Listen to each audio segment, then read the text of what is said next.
kasih Tuhan Yesus. Oleh anugerah-Mu kami ada sampai saat ini Tuhan. Bawa kami untuk kami lebih dekat lagi kepadamu Tuhan. Menikmati indahnya hadirat-Mu Tuhan. Bersama dengan Engkau di setiap waktu dalam kehidupan kami. Terima kasih Tuhan. Kau baik Tuhan. Kau yang kami sembah selamanya. Kau yang ku rindu selalu berada di dekat-Mu, oh Tuhan.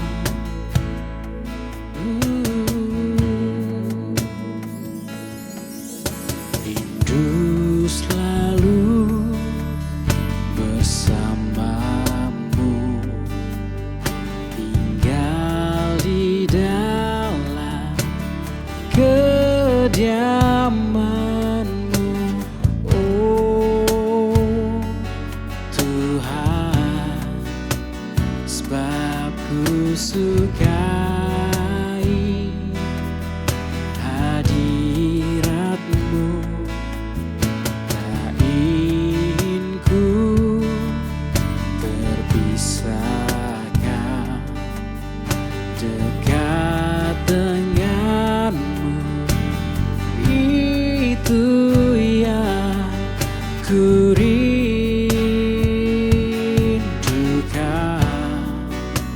sebab ku dapati kedamaian. Ku nikmati keindahan dan keagungan-Mu, oh Tuhan. Ku nikmati kemuliaan-Mu, menyembah-Mu dengan segenap hatiku.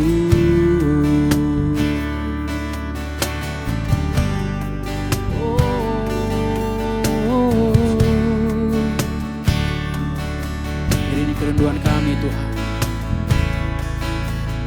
Rindu selalu bersamamu, tinggal di dalam kediaman-Mu, oh Tuhan. Sebab ku sukai hadirat-Mu, tak ingin ku terpisahkan dekat dengan-Mu. Itu yang ku rindukan, sebab ku dapati kedamaian. Ku nikmati keindahan dan keagungan-Mu, oh Tuhan. Ku nikmati kemuliaan-Mu, menyembah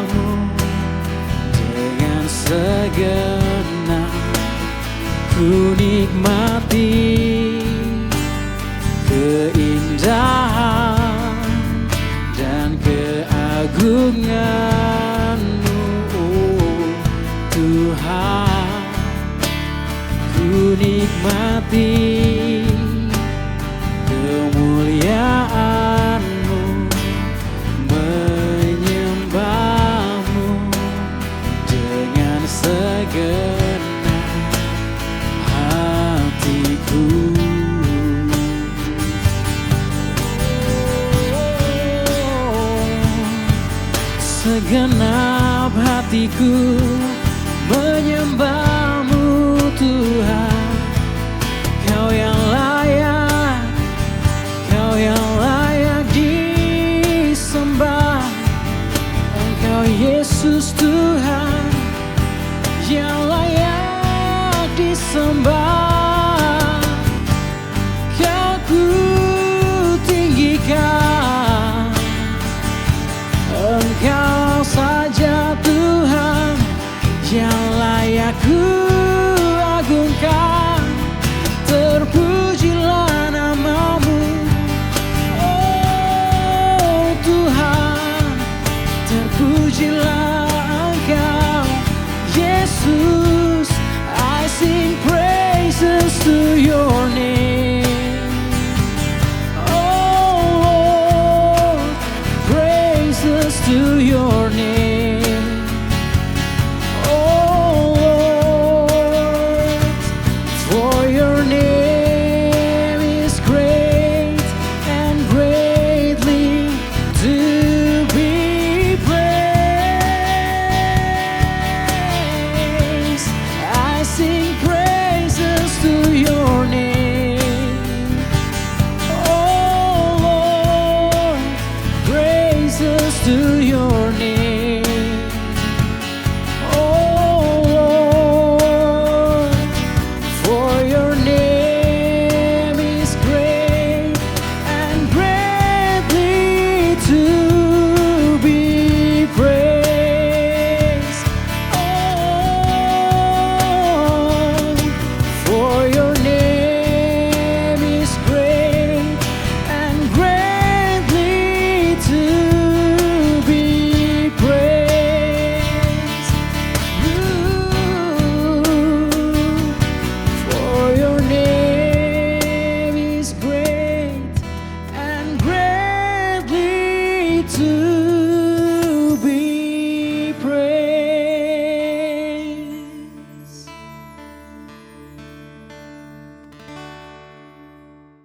Shalom warga kerajaan, senang sekali kita berjumpa kembali dalam Voice of Victory. Saya percaya Bapak Ibu Saudara sekalian dalam kondisi yang baik, sehat, dan diberkati oleh Tuhan. Selalu kita buka setiap bulan baru, hari yang baru, kita katakan bahwa hari ini, bulan ini penuh dengan mujizat Tuhan. Bulan ini penuh dengan terobosan Tuhan. Bulan ini penuh dengan kebaikan dan kemurahan Tuhan. Nah, pada hari ini kita sama-sama kita mau belajar firman Tuhan, bagaimana kita makin menjadi serupa dengan Kristus. Saudara yang terkasih dalam Tuhan, bahwa tragedi yang paling besar dalam kehidupan manusia bukanlah kematian, tetapi tragedi yang terbesar dalam kehidupan manusia adalah hidup tanpa tujuan. Sebuah kapal yang mewah, yang megah, yang eksklusif dengan harga yang premium, tetapi kalau pelayarannya tanpa tujuan tidak ada artinya. Angin apapun, gelombang apapun adalah tidak ada artinya. Tetapi hidup saudara dan saya, Tuhan punya tujuan, dan hidup kita ini bukan tanpa tujuan. Nah, di dalam kitab Roma 8 ayat 29, firman Tuhan dengan jelas mengatakan, sebab semua orang yang dipilihnya dari semula, mereka juga ditentukannya dari semula untuk menjadi serupa dengan gambaran anaknya, supaya ia, anaknya itu, menjadi yang sulung di antara banyak saudara. Nah saudara, bahwa kita adalah putra-putri warga kerajaannya yang sudah dipilih dan ditentukan sejak semula. Bahkan sebelum kita lahir, sebelum kita dibentuk di kandungan ibu kita, Tuhan sudah memilih kita, Tuhan sudah menetapkan kita, Tuhan sudah punya rencana yang besar di dalam kehidupan kita untuk menjadi serupa dengan gambarnya. Itu satu kepercayaan yang luar biasa, satu anugerah kasih karunia yang dahsyat yang Tuhan kerjakan dalam kehidupan kita. Oleh sebab itu kita bersyukur bahwa hidup kita ada di dalam rancangannya, dan kalau hidup kita ada di dalam rancangan Tuhan, tidak ada yang bisa menggagalkannya. Iblis memang selalu akan berusaha untuk menggagalkan rancangan Tuhan, tujuan Tuhan yang sudah Tuhan tetapkan dalam hidup anak-anak Tuhan. Tetapi iblis tidak akan bisa, karena rencana Tuhan tidak akan tergagalkan oleh apapun juga. Itu akan terjadi dalam hidup saudara dan saya. Yang luar biasa saudara, bahwa kita itu diciptakan, kita didesain untuk menjadi serupa dengan gambarnya. Nah saudara, bagaimana kita bisa menjadi serupa dengan gambarnya? Yang pertama, kita harus tahu identitas kita, bahwa kita adalah anak-anak Allah. Galatia 3 ayat 26, firman Tuhan dengan jelas katakan, sebab kamu semua adalah anak-anak Allah karena iman di dalam Yesus Kristus. Kita adalah anak-anak Allah, berarti di dalam kita ini mewarisi sifat dan karakter Kristus. Ada DNA Kristus di dalam kita, ada benih Kristus di dalam diri kita, yang kita harus sadari itu saudara, bahwa kita putra-putri kerajaan yang mewarisi sifat yang ilahi daripada Kristus. Dan kalau kita lihat seorang orang tua yang mempunyai sifat misalnya pemarah, pasti anaknya itu menurunkan sifat pemarah juga. Kalau orang tuanya itu lemah lembut, pasti anak-anaknya juga memiliki sifat yang lemah lembut. Nah, kita sebagai anak-anak Allah, kita mewarisi sifat-sifatnya Tuhan. Itu yang luar biasa saudara di dalam kita ini. Nah yang kedua, bagaimana kita bisa menjadi serupa dengan Tuhan? Kita jangan lupa bahwa kita ini adalah perwakilan kerajaannya di muka bumi ini. Kita adalah representative of Christ Kingdom. Kita semua sudah dipilih, dipanggil, ditentukan, dan dibenarkan. Dan 1 Petrus 2 ayat 9 firman Tuhan berkata, tetapi kamulah bangsa yang terpilih, imamat yang rajani, bangsa yang kudus, umat kepunyaan Allah sendiri, supaya kamu memberitakan perbuatan-perbuatan yang besar dari Dia yang telah memanggil kamu keluar dari kegelapan kepada terangnya yang ajaib.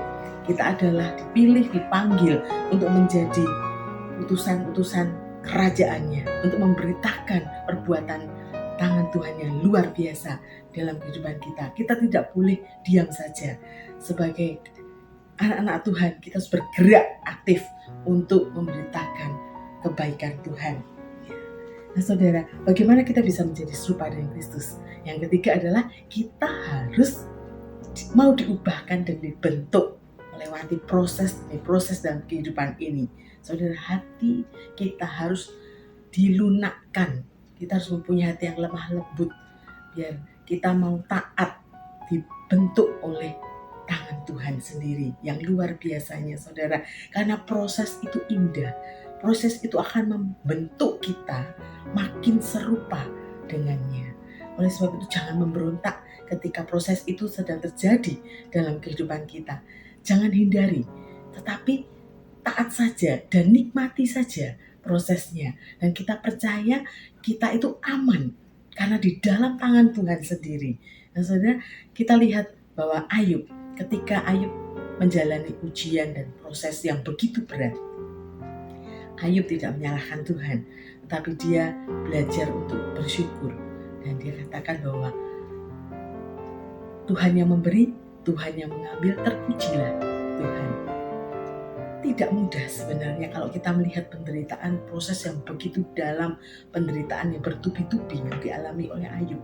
Tetapi justru melewati proses yang dahsyat itu, Ayub menemukan, mengalami Tuhan secara pribadi, bukan dari kata orang. Kitab Ayub 42 ayat yang kelima, firman Tuhan katakan apa? Bahwa dari kata orang saja aku mendengar tentang engkau, tetapi sekarang mataku sendiri memandang engkau. Dan Ayub 42 ayat 10 katakan, karena ia tahu jalan hidupku, seandainya ia menguji aku akan timbul seperti emas. Nah saudara, proses itu selalu akan menghasilkan sesuatu yang indah. Sebab tidak mungkin terjadinya keserupaan tanpa ada proses demi proses yang harus kita alami.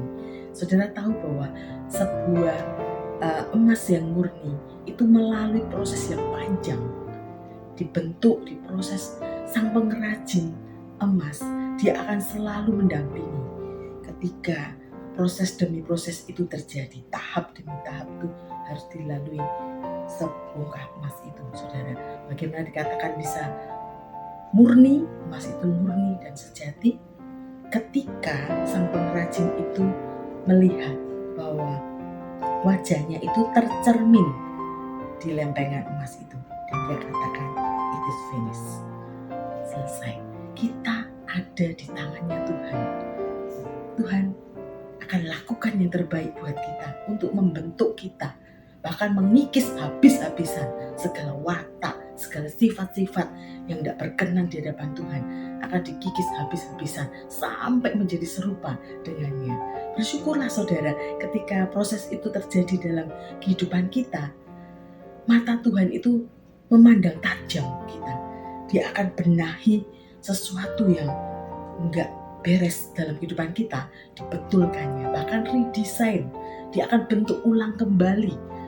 Akan terjadi renovasi habis-habisan di dalam hidup kita ini, sampai menjadi sesuai dengan apa yang Tuhan kehendaki, apa yang Tuhan mau. Dan itu indah sekali saudara. Kita akan makin dibentuk menjadi kuat, dewasa, utuh, matang, sempurna, sampai serupa dengan Tuhan. Biarlah hati kita mau dilunakkan di dalam tangan Tuhan. Pembentukan Tuhan itu luar biasa buat kita, sehingga proses itu sanggup menjadikan kita makin mencerminkan kemuliaan Tuhan. 2 Korintus 3 ayat 18, firman Tuhan katakan, dan kita semua mencerminkan kemuliaan Tuhan dengan muka yang tidak terselubung. Dan karena kemuliaan itu datangnya dari Tuhan yang adalah roh, maka kita diubah menjadi serupa dengan gambarnya dalam kemuliaan yang semakin besar. Luar biasa saudara, bagaimana kita semakin bisa menjadi semakin serupa dengan Kristus.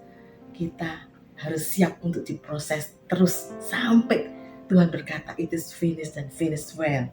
Nah saudara, demikian juga kita bisa menjadi semakin serupa dengan Tuhan, yaitu kalau kita memiliki hubungan yang intim, hubungan yang dekat, kita bergaul akrab banget sama Tuhan, selalu terhubung dengan Tuhan Yesus, seperti ranting yang tidak bisa pisah dari batang pokoknya itu. Sebuah ranting harus selalu nempel, sehingga nutrisi yang terbaik akan dia dapatkan, sehingga menjadi pohon yang subur dan berbuah lebat. Nah saudara, kita itu didesain oleh Tuhan, diciptakan oleh Tuhan untuk nempel terus sama Tuhan. Tidak bisa kita jauh dari Tuhan. Sebab firman Tuhan katakan apa? Dalam Yohanes 15 ayat yang kelima, akulah pokok anggur dan kamulah ranting-rantingnya. Barang siapa tinggal di dalam aku dan aku di dalam dia, ia akan berbuah banyak, sebab di luar aku kamu tidak dapat berbuat apa-apa.